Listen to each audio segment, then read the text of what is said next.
Você não precisa buscar a sua melhor versão em tudo o tempo todo. Ontem eu tava escutando, né, um episódio do Call Her Daddy, que é um podcast que eu gosto. E aí a gente a gente não, né? Ela tava falando sobre a indústria wellness, né? Como que isso pode te adoecer de alguma forma. E, meu, isso me mexeu assim muito comigo. Por quê? Eu atendo muitas pessoas, né? Muitos pacientes, e o problema é sempre muito clássico, que é querer dar perfeição. A perfeição na alimentação, a perfeição na atividade física, a perfeição no hobby. Gente, quem nunca rolou o TikTok e viu, sei lá, bordado, aquela massinha lá, cerâmica, enfim, pintura.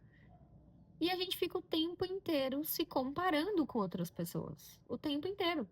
Então, se você vai fazer alguma coisa pra te fazer bem, isso não pode exigir perfeição. Porque você tá fazendo aquilo ali pra te fazer bem. E não pra você performar o tempo todo. Então, eu já pesquisei, por exemplo, skincare. Então, eu tô com 30 anos, cheguei no momento que eu falei, bom, vou pesquisar skincare, que é importante pra minha saúde, pra minha pele. E tem 1000 passos de skincare. Tem o melhor produto coreano de skincare. E tudo que você vai fazer tem algo são 10 passos. Você tá sempre atrasada. Você tá sempre para trás de qualquer coisa que você vai começar, de qualquer coisa que você vai iniciar. Então, é muito complicado, por exemplo, agora que a gente tá no começo do ano e a gente faz aquelas metas, né? Não, porque eu vou ler, sei lá, 50 livros no ano, vou fazer atividade física todos os dias, vou comer bem todos os dias, vou beber 2 litros de água, enfim. Metas que a gente faz no começo do ano e que ao longo do ano isso vai se perdendo, porque a rotina vai passando, a gente vai, né, vivendo a nossa vida, tal, tal, tal. E muitas vezes, aliás, acho que na maioria das vezes, a gente se propõe a fazer muitas coisas e coisas que às vezes nem cabem na nossa rotina. E a gente espera a perfeição de todas essas coisas. Então, isso ao invés de fazer bem, isso acaba prejudicando, né? Então, essa própria indústria do wellness, né, que é justamente o que ela falava no podcast, é que assim, era para ser uma coisa que faz bem pra gente. Só que a gente tá num momento de toda essa indústria que o único objetivo é fazer essa indústria ganhar dinheiro. Então, são produtos intermináveis, são passos intermináveis, o pilates e coisas que teriam que ser feitas para te fazer bem. Só que tudo virou um conteúdo. Então, virou um conteúdo postar, né? Então, se você treina e você não posta, parece que você não treinou. Você cria uma cobrança tóxica, desenho. Gente, o tal do Bob Goods. Quando a galera pintava o Bob Goods, eu tentei por um tempo ali pintar, é legal, terapêutico e tal. Só que aí você entra no TikTok e tem gente, nossa, performando muito no Bob Goods. E aí você fica, cara, o meu tá parecendo de uma criança de 5 anos. E isso era pra ser algo que me faria bem, mas eu tô me comparando com outra pessoa. Então, o quanto isso pode ser doentio mesmo. Então, assim, se você vai se propor a fazer alguma coisa, tenta fazer sempre o mínimo possível viável. Eu fiquei pensando muito nisso ontem, porque a constância é algo que ela só vai acontecer, ela só vai existir se você fizer o mínimo possível viável, aquilo que você consegue fazer todos os dias ou na maior parte do tempo. E às vezes a cobrança é justamente você não fazer todos os dias e fazer o máximo que você puder para você ter essa identidade. Por exemplo, atividade física. A atividade física é uma coisa que quando a gente começa, a gente vai lá, a gente se matricula na academia, a gente compra os melhores conjuntinhos, a melhor garrafinha, porque a gente viu lá que aquela ali é melhor, tal, tal, tal. A gente já tá performando daí, né? Aí beleza, a gente vai e tal, a gente quer começar, e a gente já quer começar arrasando, né? Tomando whey, creatina, pré-treino, um monte de coisa, arrasando ali, comendo muito bem, tal, tal, tal. Se a gente não vai um dia, a gente já sente que a gente fracassou, né? Porque a gente fica vendo muita rede social, né? Muita rotina de outras pessoas. Às vezes as pessoas vão, sei lá, 5 da manhã, de noite, e às vezes não cabe na sua rotina isso. Pra mim, por exemplo, não cabe. Então, o que que a gente começa a ver? que aí a gente posta, né? A gente tem que postar uma fotinho e tal lá na academia. A gente já quer começar pegando o mesmo peso que uma determinada pessoa pega. E será que isso tá fazendo bem pra você ou isso tá só te trazendo mais um ambiente tóxico, né? Então, o mínimo possível viável não é você dar o seu melhor todos os dias. E a gente, como mulher, a gente tem muitas oscilações hormonais que fazem a gente ter fases diferentes no mês, por exemplo.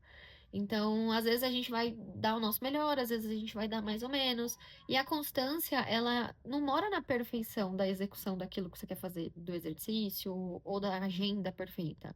A constância, ela é simplesmente você voltar a fazer aquilo que é importante para você. Seja atividade física, seja algum hobby, enfim. Gente, até o sono virou performance, né? Então, é o relógio que controla o sono, quantas horas eu dormi, é o tempo todo conectada, é o tempo todo querendo 100% de performance. E a gente não precisa disso para ter o autocuidado. O autocuidado, ele é aquilo que cabe na sua rotina, é aquilo que você gosta de fazer. Então, se é uma atividade física que você gosta de fazer, e se o mínimo possível viável está acontecendo. Então, eu defini que o mínimo possível viável é fazer alguma coisa para me manter ativa, para ativar o meu corpo.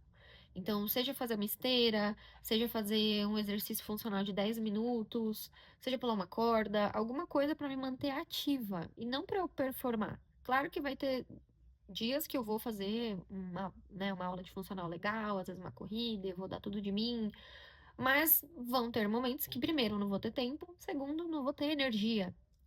E é muito importante que você entenda isso.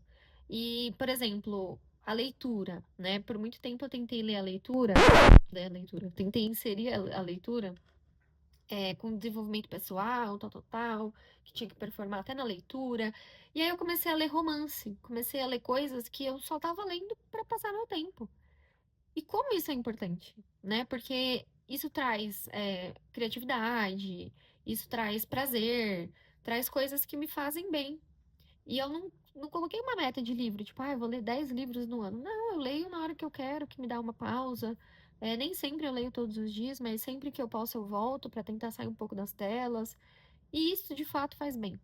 Não a cobrança excessiva, não a cobrança massiva, porque, como a gente falou, tem toda essa indústria, tem redes sociais e a comparação é algo que, cara, precisa fazer parte. A produção de conteúdo também, hoje em dia, eu sou uma profissional da saúde, então hoje em dia, se você não faz conteúdo, se você não tá ali nas redes sociais também, você tá atrasada.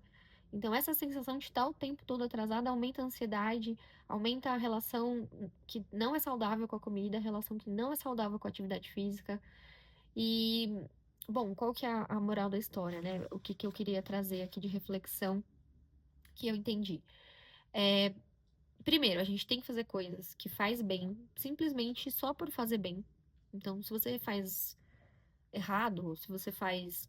Não é a melhor pessoa, por exemplo, jogando tênis, mas se isso te faz bem, beleza, vá lá e joga tênis só por jogar tênis, entende? Então, fazer coisas que te faz bem, só você e você, sem a necessidade de você postar, de você registrar, de você controlar, mapear de certa forma, isso é muito importante. E pare de se comparar com outras pessoas. Pare de querer comparar a sua rotina com a das outras pessoas. Entende a sua rotina e tenta aplicar o mínimo possível viável. E se você perceber que em algum momento você acabou não fazendo alguma coisa que você gostaria de ter feito, só volta, sabe? Só volta, não fica pensando na performance e de como isso vai ser negativo e blá blá blá. Então, é isso que eu queria trazer para vocês aqui. Eu sou a Isa, nutricionista, então esse espaço aqui é para eu pensar alto, trazer reflexões, espero que de alguma forma isso te ajude aí. E é isso, até o próximo vídeo.